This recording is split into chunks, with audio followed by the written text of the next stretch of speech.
बेटा, यह कहाँ ले आए हो तुम दोनों मुझे? यह तो वृद्धाश्रम है।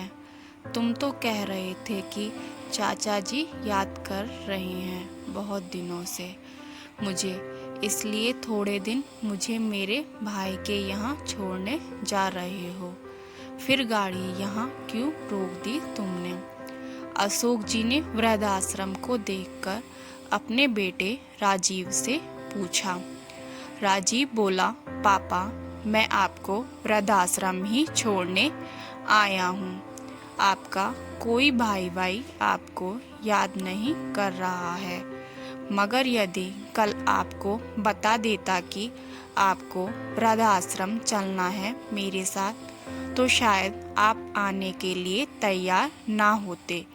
इसलिए आपको बिना बताए मुझे यह कदम उठाना पड़ा। कार में आगे की सीट पर राजीव के बगल में बैठी हुई राजीव की पत्नी रोमा बोली, पापा जी, टाइम वेस्ट मत कीजिए और कार से जल्दी उतर जाइए। हमें आपको छोड़कर पार्टी में जाना है। हमारे दोस्त हमारा इंतज़ार कर रहे होंगे। पहले से आपने हमारा बहुत टाइम वेस्ट कर दिया है। पहले आपको अपने कपड़े नहीं मिल रहे थे, फिर आपको अपना टूथब्रश याद आया और निकलते समय मम्मी जी की तस्वीर याद आई। एक सामान याद करने और लेने में अपने हमें बहुत देरी करवा दी है। अशोक जी गाड़ी में बैठे बैठे गिड़गिड़ाते हुए बोले, यह तुम लोग मेरे साथ अच्छा नहीं कर रहे हो। मुझे मेरे भाई का नाम लेकर वृद्धाश्रम छोड़कर जा रहे हो। राजीव, क्या नहीं किया मैंने तुम्हारे लिए? बचपन में तुमने जो मांगा वह दिया, अपनी पाई पाई जोड़कर तुम्हारे भविष्य के लिए बचाया, और तुम मेरे सगे बेटे होकर मुझे यहाँ छोड़ने आए हो। राजीव बोला, पापा, वैसे भी क्या कर दिया है आपने मेरे लिए? पढ़ा लिखा कर बड़ा करना हर माँ बाप का फर्ज होता है। अब इस उम्र में आपके लिए यही सही जगह है। फिक्र मत कीजिए, थोड़े दिनों में यहाँ आपके दोस्त बन जाएंगे, फिर आपका यहाँ मन लग जाएगा। वृद्धाश्रम ही आप जैसे बूढ़ों के लिए सही जगह है। अशोक जी बोले, मुझे नहीं चाहिए बेटा दोस्त वोस्त, मुझे बस मेरे बच्चों के साथ रहना है। मुझे तो मेरे घर रहना है। मुझे घर वापस ले चलो बेटा। रोमा बोली, पापा जी, कौन सा घर? अब वह आपका घर नहीं है, समझे? अब वह घर हमारा है। आप यहाँ आराम से रहिए और हमें वहाँ आराम से रहने दीजिए, ताकि हम अपने घर में भी दोस्तों को बुलाकर पार्टीज कर सकें। वैसे भी आपको तो यह पार्टीज वगैरह पसंद नहीं, इसलिए आपके लिए यही जगह है। राजीव भी रोमा की हाँ में हाँ मिलाते हुए बोला, हाँ पापा, हमारे घर में भी अब से ज़्यादातर पार्टीज होंगी और हमें उसमें कोई रुकावट नहीं चाहिए, इसलिए बेहतर है आप यहाँ रहें। अशोक जी बोले, क्या इसी दिन के लिए माँ बाप औलाद को इतना बड़ा करते हैं राजीव? राजीव ने कार में से उतरकर पीछे वाली डिक्की खोली और पापा का सामान निकालकर नीचे फेंक दिया और दोनों हाथ जोड़कर बोला, आप जाइए अंदर, ताकि हम भी यहाँ से जल्दी जा सकें। रोमा बोली, और कितना टाइम वेस्ट करेंगे हमारा पता नहीं। अशोक जी बेटे बहू का ऐसा व्यवहार देखकर दंग रह गए और चुपचाप कार से उतर गए। जैसे ही वे कार से उतरे, राजीव ने झटके से अपनी गाड़ी घुमाई और वहाँ से चला गया। रोमा बोली, अच्छा हुआ हमेशा के लिए बला टली। अशोक जी ने अपने नीचे पड़ा सामान उठाया और भीगी पलक लिए अंदर वृद्धाश्रम में चल पड़े। अंदर से एक सहकर्मी आया और उसने अशोक जी के हाथ से सामान ले लिया। सहकर्मी से अशोक जी के आंसू छुप न सके। वह बोला, बाबूजी रोइए मत, यहाँ आपके जैसे हजारों वृद्ध हैं जिनको अपने बेटे बहू ने अपने ही घर से बेदखल कर दिया है। जब यह वृद्धाश्रम इतने बूढ़ों का भार उठा रहा है तो आपका भी उठा ही लेगा। अशोक जी ने पूछा, बेटा तुम्हारा नाम क्या है और कितने सालों से यहाँ काम कर रहे हो? सहकर्मी बोला, मेरा नाम राघव है बाबूजी, और मैं 5 सालों से यहाँ सभी की सेवा कर रहा हूँ। सच कहूँ तो सभी को यहाँ देखकर बहुत दुख होता है और मुझे यह बात सोचने को मजबूर कर देती है कि कैसे कोई अपने ही माँ बाप को वृद्धाश्रम छोड़ सकता है। वैसे बाबूजी आप मुझे अपना ही समझना और कोई भी काम हो तो मुझे आवाज़ देना। राघव अशोक जी को उनका कमरा दिखाते हुए बोला, वैसे आपके साथ ऐसा क्या हुआ बाबूजी कि आप यहाँ पहुँचे? अशोक जी कमरे के पलंग पर बैठकर रो पड़े और बोले, राघव मेरी पत्नी का निधन हुए 2 साल हो चुके हैं। मेरी पत्नी गोदावरी के निधन के बाद मैं ज़्यादा बीमार ही रहने लगा। मुझसे 2 रोटी भी न खाई जाती थी। एक दिन बहू रोमा से मैं बोला, बेटा मुझसे यह रोटी सब्जी नहीं खाई जाती है, हो सके तो मेरे लिए अलग से खिचड़ी या दलिया बना लो। बस मेरे इतना कहते ही बहू मुझ पर भड़क पड़ी। कहने लगी, आपको तो घर बैठे फरमाइशें सूझ रही हैं, कभी यह बना दो कभी वह बना दो। मैं क्या आपकी नौकरानी हूँ? मेरी बात कान खोलकर सुन लीजिए। अब आपकी पत्नी तो दुनिया में रही नहीं जो आपकी फरमाइशें पूरी करती थी, और मुझ पर यह जोर जबरदस्ती नहीं चलेगी। बेटा राजीव भी उस दिन रोमा से बोला, रोमा बना दो ना खिचड़ी। खिचड़ी बनाने में भला कितना ही समय लग जाएगा।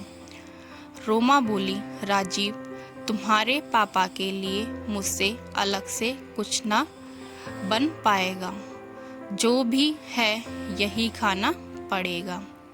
वैसे भी अब यह बूढ़े हो चुके हैं और इनकी तबीयत भी ठीक नहीं रहती। मुझसे इनका अलग से काम नहीं होगा, तुम इन्हें वृद्धाश्रम छोड़ दो। यह सुनते ही मैं डर गया।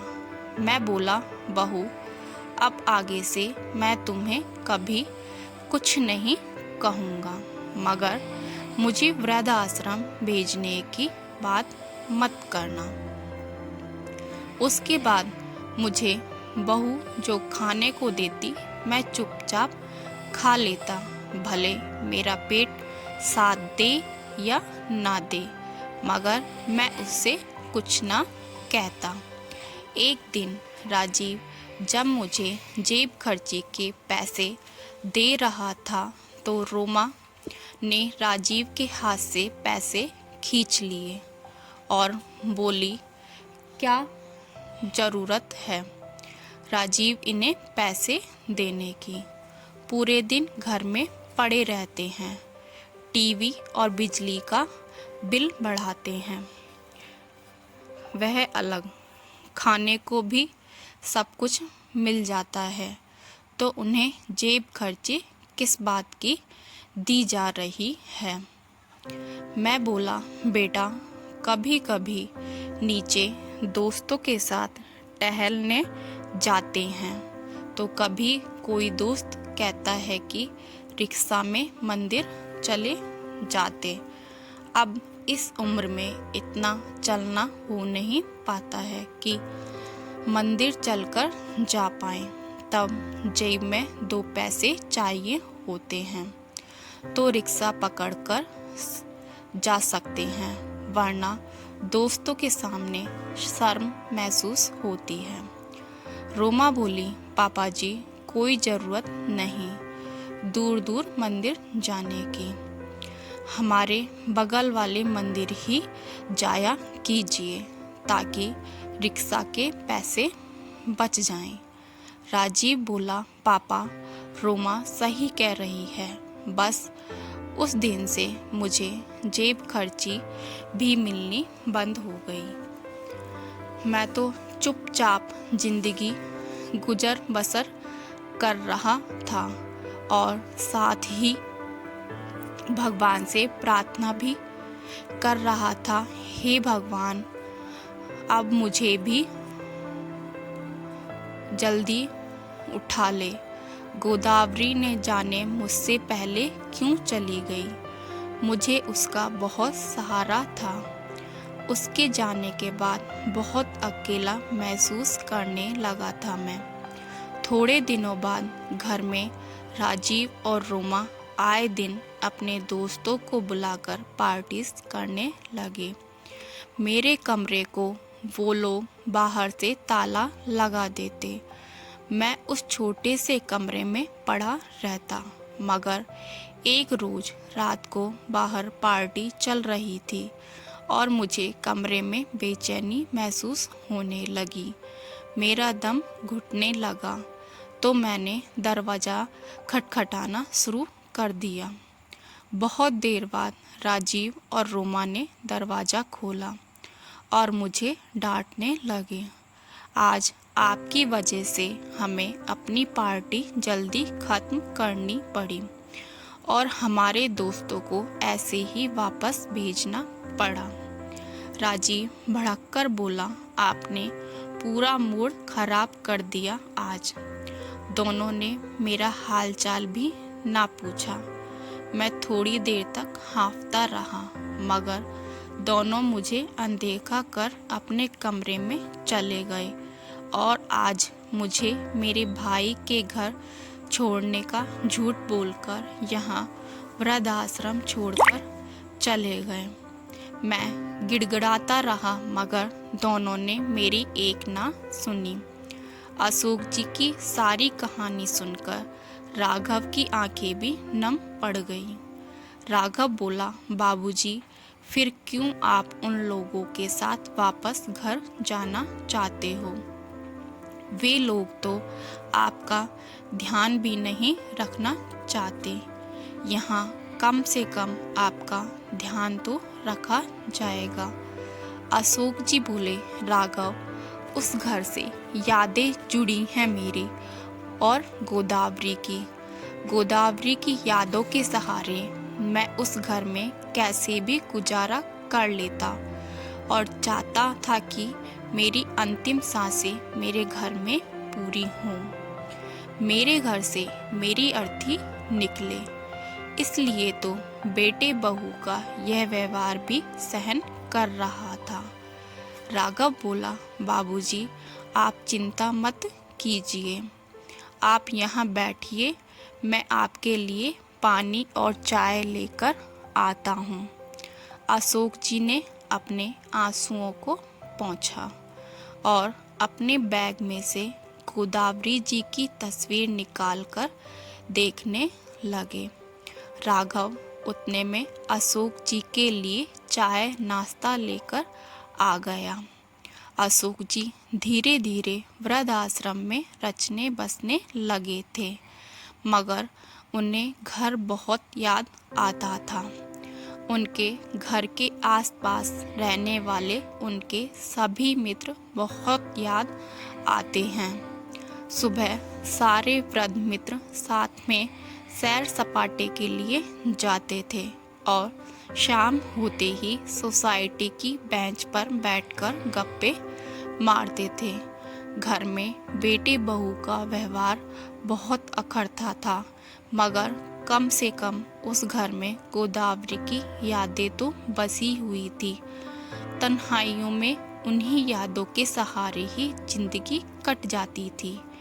एक दिन अशोक जी वृद्धाश्रम में कुछ पेड़ लगा रहे थे कि उन्हें अशोक जी के दोस्त शर्मा जी की बेटी ऋचा ने देखा और बोली, अंकल जी आप यहाँ कैसे?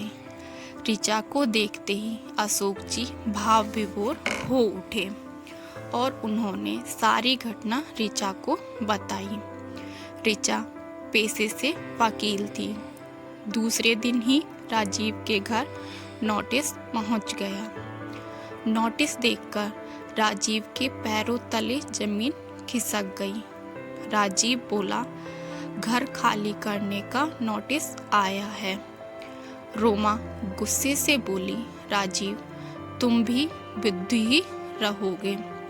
पापा जी वृद्धाश्रम छोड़ने से पहले यह तो देख लेते कि घर का लोन उन्होंने पूरा भर दिया है या नहीं। अब हम क्या करेंगे, कहाँ जाएंगे? राजीव बोला, घर का लोन तो पूरा भरा जा चुका है रोमा, फिर पता नहीं यह घर खाली करने का नोटिस क्यों आया है।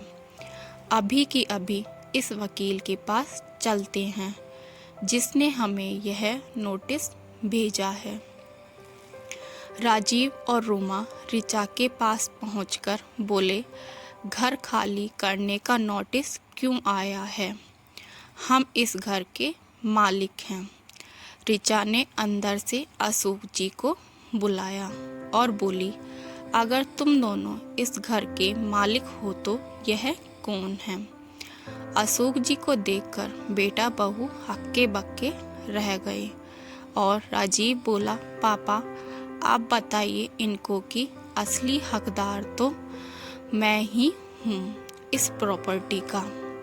आखिर उस घर पर मेरा भी तो उतना ही हक है जितना आपका। अशोक जी बोले, तुम असली हकदार कब से हो गए? उस दिन क्या कह रहे थे तुम कि मैंने तुम लोगों के लिए आखिर किया ही क्या है?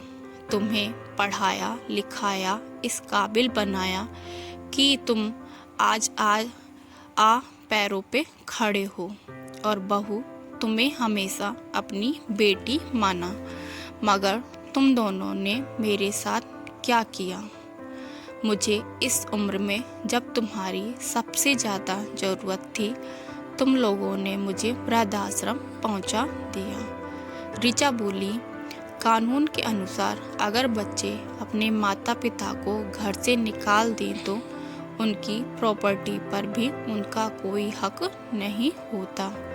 राजीव और रोमा दोनों अशोक जी से माफ़ी मांगने लगे और राजीव बोला, पापा जी आप चलिए, हमारे साथ ही रहिए, मगर हमें घर से मत निकालिए। रोमा बोली, पापा जी आप तो मुझे अपनी बेटी समझते थे ना, आप हमारे साथ ऐसा कैसे कर सकते हैं? ऋचा बोली, तुम दोनों अपना यह नाटक बंद करो। जो बच्चे अपने बूढ़े माता पिता को यूं घर से निकाल दें, ऐसे बच्चों को कभी माफ़ नहीं किया जा सकता। अशोक जी को ऋचा ने हौसला दिया था, जिससे अशोक जी में वापस आत्मसम्मान लौट आया था और वे बोले, तुम दोनों मुझे क्या रखोगे? मैं ही अब तुम दोनों को अपने साथ नहीं रखूँगा। मैं तुम दोनों को मेरी प्रॉपर्टी से बेदखल करता हूँ। आज बहुत दिनों बाद अशोक जी का खोया आत्मसम्मान वापस लौट आया था। तो दोस्तों, अगर आपको हमारी यह कहानी पसंद आई हो तो लाइक शेयर एंड सब्सक्राइब करें एंड कमेंट करना ना भूलिएगा।